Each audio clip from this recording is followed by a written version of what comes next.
নমস্কার। বলতে চাই আঙিনায় আপনাকে স্বাগতম। আশা করি আপনি ভালো আছেন।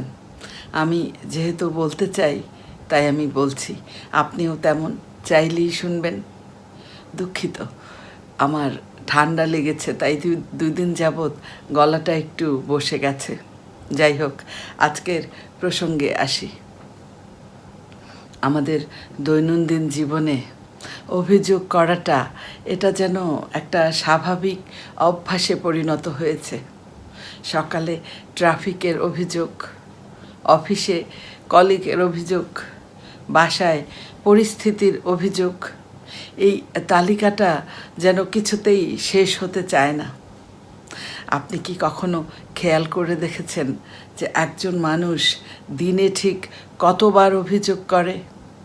একটি গবেষণায় দেখা গেছে একজন গড় মানুষ দিনে 30 বারেরও বেশি নেতিবাচক কথা বলে এবং তার বেশিরভাগই হচ্ছে অভিযোগ।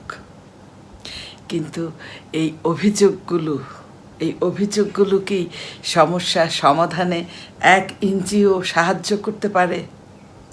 বেশিরভাগ ক্ষেত্রেই উত্তর হবে না।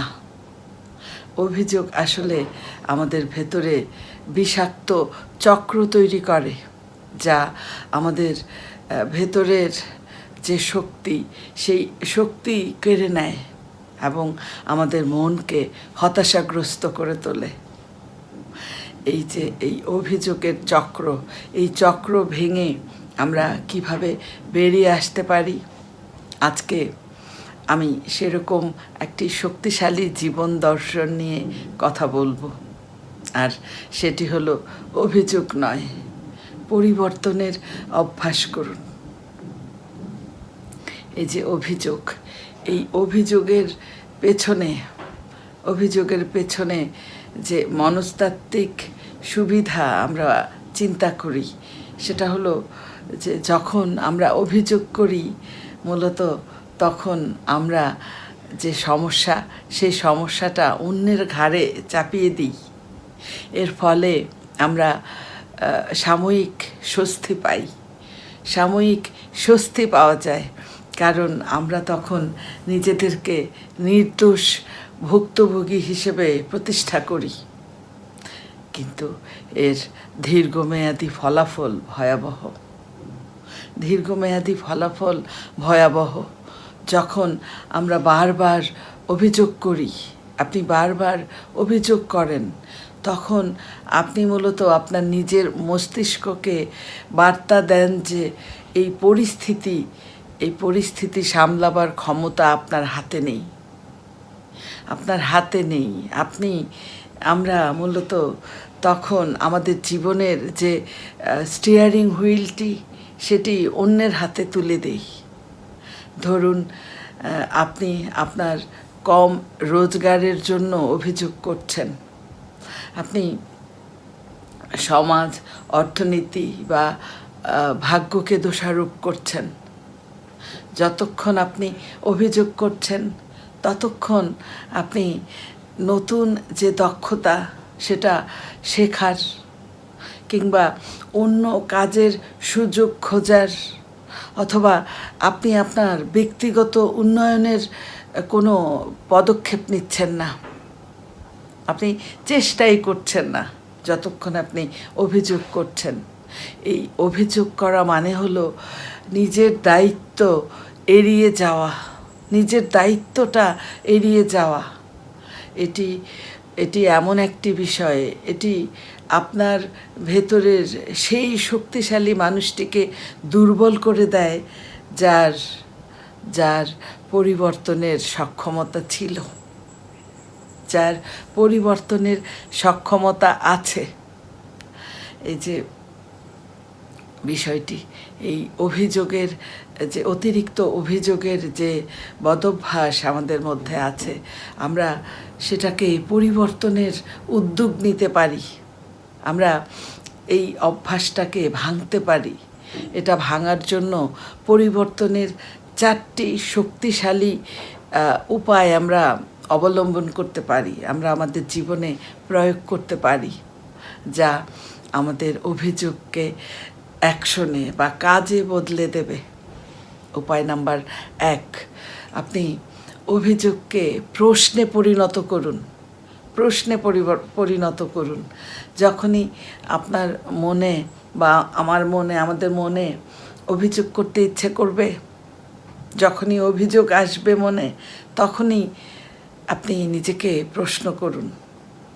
আপনি আপনার অভিযোগকে ভেতর থেকে বদলে দিন। এই যে আমরা অনেক সময় বলি যে আমার বস খুব খারাপ, এরকম কথা যখন মনে আসবে, আপনি সেটার বদলে আপনি ভেতর থেকে একটা প্রশ্নের জন্ম দিন যে বসের সাথে সম্পর্ক উন্নয়নে আমি আর কি করতে পারি, বা আমার কি করা উচিত সম্পর্ক উন্নয়নে। আপনার মনে যখন আসবে যে আমি কাজটি শেষ করতে পারলাম না, আপনি ঠিক তক্ষণই আপনার ভেতরে আপনি প্রশ্নের একটা প্রশ্ন তৈরি করুন। সেটা হলো, সময় ব্যবস্থাপনায় আমি আর কি পদক্ষেপ নিতে পারি। অর্থাৎ এই যে আপনি সময় মতো কাজটি শেষ করতে পারলেন না, এজন্য আপনি সময় ব্যবস্থা নিয়ে একটু ভাবুন। সময় ব্যবস্থাপনায় আপনার কি করণীয়, এটি নিয়ে আপনি চিন্তা করুন। মূলত এই যে এই প্রশ্ন আমাদের মনের যে নেতিবাচকতা, এই নেতিবাচকতাকে ঘুরিয়ে এটাকে সমাধানের দিকে ফোকাস করে। সমাধানের দিকে ফোকাস করতে আমাদের মনকে বাধ্য করে এই প্রশ্ন।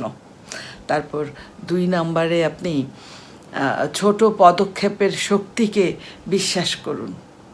আপনি বিশ্বাস করুন, যেমন আমরা যে কোনো বড় পরিবর্তন সেটা রাতারাতি সম্ভব হয় না, রাতারাতি কখনো সম্ভব হয় না।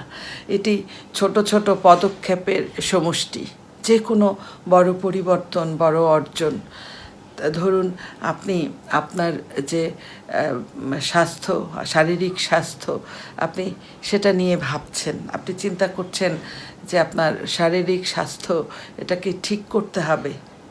আপনি কোনো ডায়েটিশিয়ানের পরামর্শে যেতে চাচ্ছেন, বা আপনি এটাকে নিয়ে অনেক কিছু ভাবছেন। তো এই জন্য আপনাকে যেটা করতে হবে, প্রথমেই ম্যারাথন দৌড়ের চিন্তা না করে আপনি প্রতিদিন 15 মিনিট হাঁটার চিন্তা করতে পারেন, অথবা 10 মিনিট। অর্থাৎ এভাবে আপনি ছোট একটি পদক্ষেপ নিতে পারেন, এবং সেটি যদি আপনি সফলভাবে সম্পন্ন করতে পারেন, তাহলে যেটা হবে, আপনার আমাদের মস্তিষ্কে সাফল্যের প্রথম স্বাদ মস্তিষ্ক পায়, অনুভব করে। অর্থাৎ এই কাজটির জন্য মস্তিষ্ক প্রথম সাফল্যের স্বাদ পায়, এবং এই যে বিষয়টি, এটি মূলত আমাদের যে ব্যক্তিগত উন্নয়ন সেটা সম্ভব করে। এবং প্রতিদিন এই 1% উন্নয়ন মূলত বছরে আমাদেরকে 36 গুণ এগিয়ে নিয়ে যায়। তারপর আপনি কন্ট্রোল জোন নিশ্চিত করুন। কন্ট্রোল জোন অর্থাৎ এই যে জীবনের প্রতিটি পরিস্থিতিকে আপনি 2টি ভাগে ভাগ করে ফেলতে পারেন। প্রথম ভাগ হচ্ছে যা আমাদের নিয়ন্ত্রণে আছে। যেমন সেটা হতে পারে যে আমাদের পরিশ্রম, আমরা যে প্রতিদিন পরিশ্রম করি, এটা কমাবো নাকি বাড়াবো আমাদের নিয়ন্ত্রণে আছে। তারপর প্রতিক্রিয়া, অর্থাৎ কোনো ঘটনায় আমরা কি প্রতিক্রিয়া দেখাবো সেটা আমাদের নিয়ন্ত্রণে আছে। আবার অভ্যাস, অর্থাৎ কোনো অভ্যাস আমরা গড়ে তুলবো, কোনটা ছাড়বো, এটা আমাদের নিয়ন্ত্রণে আছে। এটা হলো প্রথম ভাগ। তারপর আপনি কন্ট্রোল জোনের দ্বিতীয় ভাগ হচ্ছে যে যেসব বা যা আমাদের নিয়ন্ত্রণে নেই, যেমন আবহাওয়া। এই আবহাওয়া আমরা নিয়ন্ত্রণ করতে পারি না। তারপর অন্যের আচরণ কী হবে সেটা আমাদের পক্ষে নিয়ন্ত্রণ করা সম্ভব নয়। তারপর বৈশ্বিক পরিবর্তনকে আমরা নিয়ন্ত্রণ করতে পারি না। অর্থাৎ যে জিনিসগুলো আমাদের নিয়ন্ত্রণের বাইরে, আপনি সেগুলো নিয়ে অভিযোগ করা বন্ধ করুন। আর যেগুলো আমাদের নিয়ন্ত্রণের ভেতরে, আপনি সেগুলো পরিবর্তনের চেষ্টা করতে পারেন। তারপর 4 হচ্ছে কৃতজ্ঞতার চর্চা করুন। আমি প্রায় ভিডিওতে এই কৃতজ্ঞতা শব্দটি বলি, কারণ এটি আমাদের জীবনের সবচেয়ে গুরুত্বপূর্ণ একটি শব্দ। আমরা প্রতিদিন যে কোনো 3টি বিষয়ের জন্য কৃতজ্ঞতা চর্চা করতে পারি, কৃতজ্ঞতা জানাতে পারি। অর্থাৎ স্রষ্টার নেয়ামত হিসেবে আমাদের জীবনে যে আশীর্বাদগুলো আছে, সেরকম 3টি বিষয় আমরা মনে করে এই চর্চাটা করতে পারি। কারণ এই যে অভিযোগ, এই যে নেতিবাচকতা, এসবের সবচেয়ে ভালো প্রতিষেধক হলো এই কৃতজ্ঞতা চর্চা। কৃতজ্ঞতা চর্চা আমরা যখন প্রতিদিন এই কৃতজ্ঞতার চর্চা করতে থাকব, তখন ধীরে ধীরে আমাদের মধ্যে এই যে নেতিবাচকতা এবং এই যে অভিযোগ করার যে প্রবণতা, সেগুলো ধীরে ধীরে কমতে শুরু করবে। মনে রাখতে হবে, পরিবর্তন বাইরে থেকে সবসময় আসে না, এটা আমাদের ভেতর থেকে শুরু হয়। পরিবর্তন শুরু হয় ভেতর থেকে। আপনি হয় ভুক্তভোগী হয়ে বেঁচে থাকবেন আর অভিযোগ করতে থাকবেন, অথবা আপনি আপনি নির্মাতা হিসেবে উঠে দাঁড়াবেন এবং আপনি আপনার জীবনটা সুন্দরভাবে গড়ে তুলবেন। কারণ প্রতিটি অভিযোগের পেছনে একটি পরিবর্তনের সুযোগ লুকিয়ে আছে। আসুন আমরা সেই সুযোগটা কাজে লাগাই, আমরা সেই সুযোগটা কাজে লাগাই। আপনার প্রতিটি পদক্ষেপ, আপনার প্রতিটি ইতিবাচক পরিবর্তন আপনার জীবনকে নতুন পথে চালিত করবে। অনেক ধন্যবাদ এতক্ষণ ধৈর্য সহকারে আমার কথাগুলো শোনার জন্য। এই বিষয়ে আপনি কি ভাবছেন কমেন্টে লিখে জানাতে পারেন। যদি ভিডিওটি ভালো লাগে শেয়ার করে ছড়িয়ে দিতে পারেন এবং সাবস্ক্রাইব করে বলতে চাই এর পাশে থাকবেন। আবারও কথা হবে নতুন কোনো অনুভব নিয়ে। ততক্ষণ আপনি খুব ভালো থাকুন, সুস্থ থাকুন। শুভরাত্রি।